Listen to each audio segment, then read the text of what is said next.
Hey everybody, super rainy day, but we're going to go ahead and install a lift and slide door today. So we're just working on prepping the opening. These are the doors that are going in. This is our Alu7 lift and slide with a low threshold.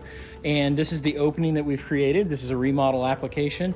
And what's happening here is we've just cut the opening. So we've exposed the existing subfloor, and you can see there's a flashing here out onto the deck, as well as the existing WRB.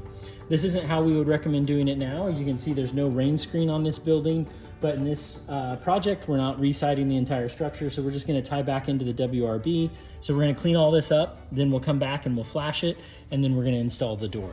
So one way to build a sloped sill is to take shims and space them on less than 12-inch spacing if you're using a solid 3/4 or better sill pan.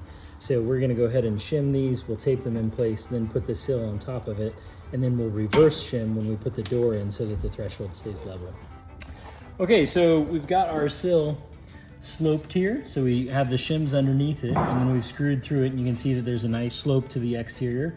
The next step is we're gonna cover all of this with tape that will connect into the WRB down here. All right, so now we're checking the sill for both level and flat. So here you can see we've got it pretty level, but when I bring it down here, it's got a little bit of a rock to it. You can just see the level moves just a little bit. And with our lift and slides, you want these to be dead flat. The actual spec is within 1/8 of an inch, but we definitely want it better than what we have here. So we'll go ahead and adjust our shims underneath the sill so that we get it dead flat.